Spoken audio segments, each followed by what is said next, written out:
Nós vamos conversar agora com o deputado federal Júnior Bozella, do PSL. Ele é vice-presidente nacional do PSL e presidente estadual do partido. E é do PSL o deputado Daniel Silveira, que protagoniza esse episódio todo da prisão depois de um vídeo com ataques ao Supremo Tribunal Federal e defesa do ato institucional número 5. Como é que você vê a situação, Júnior Bozella? Bom dia. Bom dia, Paulo. Prazer falar com você mais uma vez, todos os ouvintes da Jovem Pan. É um fato lastimável, né? Envergonha todo o Congresso, todo o Parlamento brasileiro, né? Envergonha a sociedade.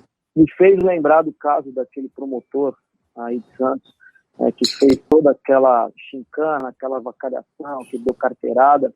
E nos tempos atuais não é mais admissível nenhum tipo de comportamento desse nível, né? Ainda mais vindo de um parlamentar. E o parlamento é a casa do povo brasileiro, nós representamos milhões de brasileiros e brasileiras e nós precisamos dar exemplo, né? E nem todo gesto, nem toda atitude isolada de um parlamentar expressa o sentimento e o caráter, né? Expõe o caráter de todos os brasileiros. Então, nós temos muitas pessoas de bem nesse país que não toleram esse tipo de atitude violenta, esse tipo de atitude covarde, agressiva, que incita o ódio na sociedade, enfim, que agride as instituições brasileiras. Então, em pleno século XXI, é inaceitável esse tipo de conduta e de atitude, e que não só envergonha o parlamento brasileiro, mas envergonha também a nossa vida. Por isso que eu já tenho trabalhado já há algum tempo, e você é testemunha disso, alguns ouvintes aí que nos acompanham, que na condição de presidente do partido de São Paulo, aqui no estado, enfim, de vice-presidente nacional, eu tenho procurado fazer uma higienização justamente para moralizar o PSL, que esse tipo de pessoas que foram eleitas de forma equivocada, ao meu ver, naquela esteira daquela onda avassaladora de 2018, elas realmente têm demonstrado, né, um péssimo exemplo para a sociedade brasileira do que não deve ser, né, na verdade, do que não pode ser o comportamento de um parlamentar. É isso que a gente tem que observar. Um parlamentar não pode se comportar dessa maneira, e essas pessoas têm dado um péssimo exemplo, porque elas são acomodadas, Paulo. Elas não querem legislar, elas não querem trabalhar, elas simplesmente querem polemizar na internet. É muito mais fácil você criar esse tipo de factoide, esse tipo de armação, de avacalhação, de agressividade, do que você relatar projetos, do que você ter uma pauta municipalista. É isso que eu tenho dito, e é por isso que eu tenho trabalhado insistentemente, incansavelmente, para que a gente possa colocar cada macaco no seu galho, cada pessoa no seu devido lugar, e de uma vez por todas a gente eliminar a República, conseguir eliminar da República esse tipo de criminoso, travestido de deputado. Deputado, tem duas questões aí que seria interessante para o ouvinte da Jovem Pan ouvir, seria muito interessante ouvir o Júnior Bozella. Primeiro, é quanto ao comportamento desse deputado parlamentar, porque ele se notabilizou, foi quando ele quebrou aquela placa da Marielle Franco, apareceu naquela foto junto com o governador Wilson Witzel, e na prisão dele, ele tentou partir para cima da policial federal que pediu para ele usar máscara, acusou ela de ser petista, assim, foi truculento. Nas reuniões da bancada, nas reuniões do Congresso, esse deputado é truculento?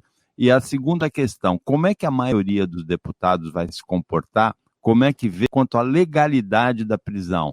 Se é realmente um caso de prisão em flagrante, se é realmente um caso de segurança nacional ou de ataque à independência dos três poderes?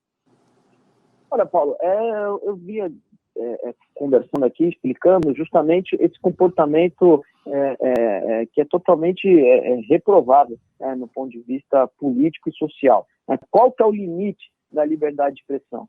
Eu vi ali a Bia Kicis, eu vi outros deputados dessa linha mais radical fazer ataque ao Supremo Tribunal Federal, e nem por isso eles sofreram nenhum tipo de mandado de prisão ou coisa nesse sentido. O deputado, ele extrapolou todos os limites. O que eu tenho falado para as pessoas, explicado, a gente que convive com essa linhagem aí de parlamentar, eles aí em quatro paredes, eles são totalmente tchutchucão mesmo, assim, é cara que você até convive bem, não tem nenhum hábito muito mais agressivo na convivência ali com nós parlamentares. Tirando aquelas atrocidades que o próprio Daniel cometeu, quando ele gravou a reunião de deputados, foi lá levar para o presidente da República esses atos aí totalmente infantis e criminosos, mas paralelo a isso tudo, a gente sabe que eles criam um circo, né? E essa é a senha que eles usam para tentar se locupletar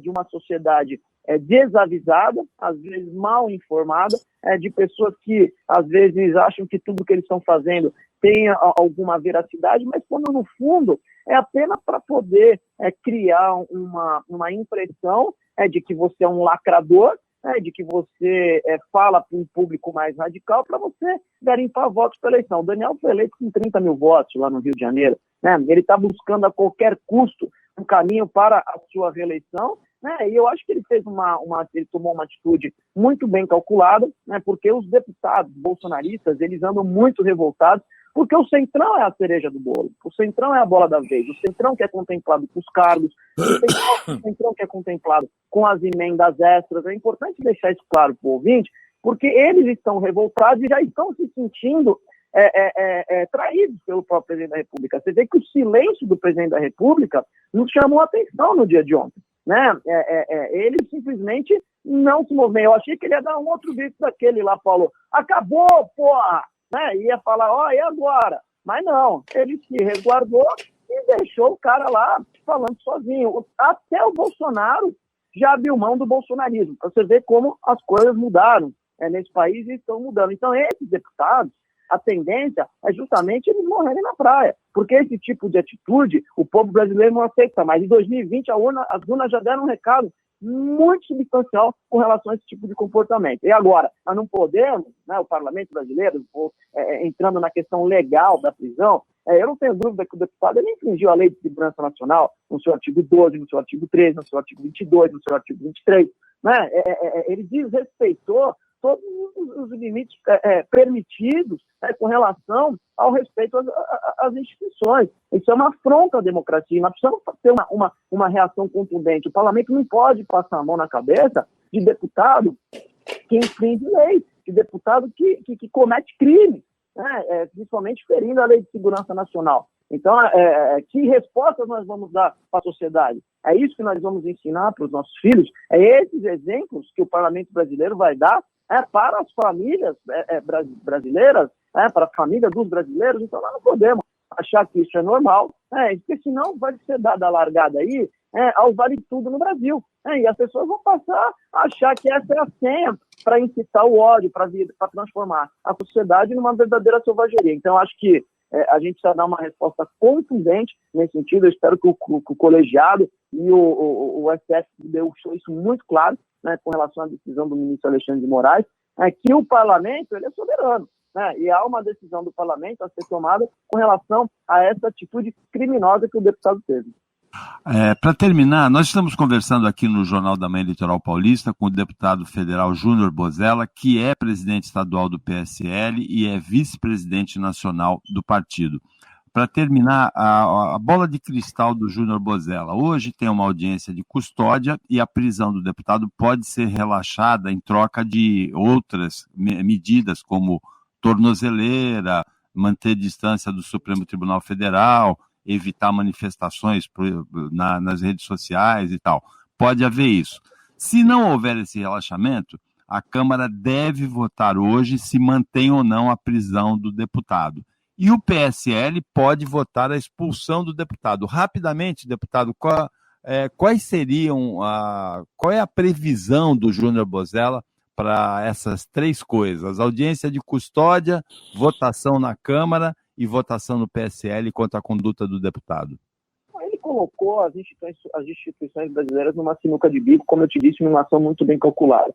Então você tem que buscar uma pacificação, uma harmonia entre os poderes e não deixar um poder interferir no outro. Isso é um assunto. Se for voto em plenário aberto, eu acredito que os deputados devam votar pela manutenção da prisão do deputado Daniel Silveira. Se existe alguma medida cautelar para tentar flexibilizar, tentar amenizar um pouco aí esse conflito, enfim, diminuir a temperatura, pode ser uma segunda alternativa, ele será encaminhado para o Conselho de Ética da Câmara, onde provavelmente ele terá o seu mandato cassado, né, porque não tem como o parlamento não dar uma resposta para a sociedade e também ao STF para que se mantenha aí a harmonia entre os poderes. E com relação à questão partidária, é líquido e certo aí que o processo dele vai correr e o Partido Social Liberal vai dar uma resposta para a sociedade no sentido que a gente não permite essas atitudes de pessoas que não condizem com aquilo que é a nossa doutrina, com o que o nosso estatuto prega, né? Então a gente tem uma responsabilidade com o povo,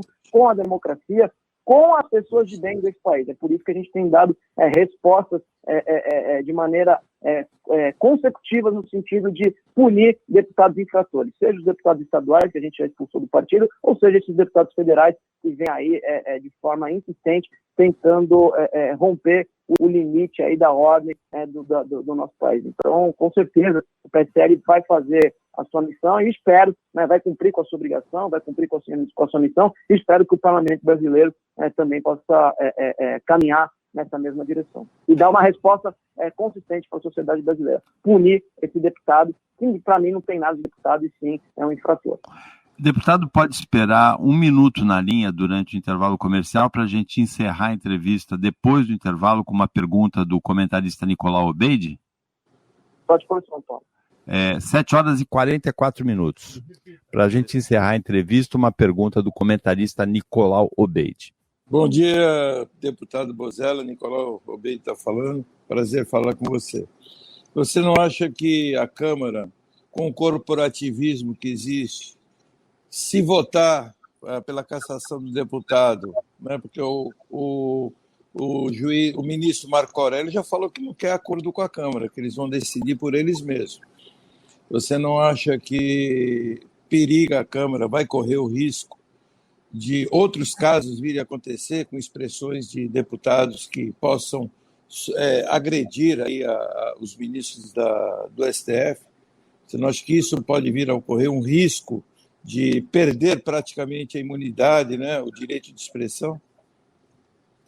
Bom dia, Nicolau. Eu acho o seguinte, a Câmara, eu tenho visto muitos deputados invocarem aí o foro privilegiado, a imunidade parlamentar, deputados que sempre contrariaram, justamente, né, se colocaram frontalmente contra o foro privilegiado, contra a imunidade. O que tem que se discutir nesse país agora, né, a diferença de imunidade e impunidade, justamente para a gente não abrir a temporada do Vale Tudo, né, onde tudo pode e nada acontece. A gente precisa ter limites, precisa ter regras, né? O povo brasileiro, o parlamento, nunca se deparou com deputados tão criminosos a esse nível como a gente tem visto agora nessa onda que eles falaram que seria a nova política. Para mim não existe nem nova e nem velha, existe a boa política e o bom cidadão, a pessoa de bem, a pessoa que sabe se comportar. Agora, com relação ao corporativismo da Câmara, eu sou contra a interferência entre os poderes, obviamente. Como eu disse aqui, eu citei, outros deputados já tiveram a sua manifestação, inclusive o impeachment do ministro do STF é uma prerrogativa do Senado Federal, é um instrumento, né, o processo de impeachment. Então, assim, você tem meios legais para você expressar o seu sentimento, você brigar por o impeachment do ministro, né, lutar por isso, ou de você fazer as suas críticas pontuais de maneira construtiva e que não acabem exacerbando o limite da civilidade. O que está em discussão qual a resposta que o parlamento brasileiro vai dar para a sociedade. Qual o exemplo a ser seguido? Eu acho que existe essa tese do que o STF, por unanimidade, votou aí a manutenção da prisão do deputado criminoso, na minha opinião, porque foi um crime que foi feito, não é porque você é deputado, não é porque você é policial, você tem o direito, é por isso que existe a lei de abuso de autoridade, e aí é onde eu volto nessa questão da prerrogativa legal, da imunidade parlamentar, que tem um limite, para que você para que não se torne uma impunidade parlamentar. São coisas distintas. Então, eu acredito que a Câmara, mesmo com o seu corporativismo, vai achar uma solução, uma saída com relação a esse assunto, seja na votação em aberto no plenário, o voto aberto nominal com relação à manutenção da prisão desse deputado, ou talvez uma medida cautelar, que ele tem que usar tornozeleira, isso pode ser um acordo, hoje na audiência de custódia, e aí no segundo momento, sim, caminhando para o Conselho de Ética, que é um órgão dentro da Câmara Federal, que é uma prerrogativa do Parlamento, julgar o caso aí de parlamentares que venham a infringir a lei. Você tem o caso, por exemplo, da Flor de Lis, que até hoje o Conselho de Ética ainda não se manifestou. Então, também o excesso de corporativismo, de protecionismo da Câmara Federal, isso é algo que me incomoda. Nós não estamos lá para passar a mão na cabeça de bandido e nem para pré-julgar absolutamente nada nem ninguém. Mas existem aí cobranças dentro da sociedade brasileira com relação também a esse tipo de privilégio, de corporativismo, e nós não podemos. Quem pratica boa política aceitar esse tipo de atitude. Então, a minha opinião é que não deve existir, em hipótese nenhuma interferência entre os poderes têm que trabalhar de forma harmônica, mas nesse caso específico, houve, o deputado ele extrapolou todos os limites, a ponto do próprio presidente da República, que é seu fiel escudeiro aliado, não fazer uma manifestação no dia de ontem com relação à atitude que esse deputado tomou. E a gente sabe muito bem quantas vezes o presidente da República veio publicamente agredir as instituições, agredir o parlamento, agredir o Supremo. É um estilo de dedo do próprio presidente da República, que agora já refletiu, já colocou a mão na consciência, e eu sempre cito Santo Agostinho. Prefiro aqueles que me corrigem, aqueles que me criticam porque me corrigem, do que aqueles aos que me bajulam porque me corrompem. O presidente Bolsonaro já percebeu quem são os oportunistas de plantão, quem são os bajuladores de plantão. Obviamente que ele errou muito nesse processo, a atacar as instituições e dar maus exemplos para esses parlamentares lacradores da internet, e agora tomou um caminho que, na minha opinião, é pior ainda, que foi de se aliar ao Centrão e fazer o loteamento dos cargos aí no governo federal. Mas já demonstrou que o próprio bolsonarismo hoje é um efeito que não é mais palatável para a sociedade brasileira. Esse movimento das milícias digital, do crime digital, já não é mais aceitável pelo eleitorado brasileiro. Então, acredito que a Câmara já atingiu a maturidade suficiente para poder não ficar mais refém da milícia digital e dar uma resposta severa à sociedade brasileira com relação a esse comportamento inadequado que o deputado Daniel Silveira teve aí com relação a esse vídeo de agressão aos ministros do Supremo Tribunal Federal. Nós conversamos aqui no Jornal da Manhã Litoral Paulista com o deputado federal Júnior Bozella, do PSL, vice-presidente nacional do partido, presidente estadual do partido. Júnior Bozella, obrigado pela participação aqui no jornal com essa entrevista e muito boa sorte aí na continuidade da carreira. Eu que agradeço, Paulo, estou sempre à disposição, sua e de todos os ouvintes aí da Jovem Pan. Sempre um prazer. 7h52. Repita. 7:08.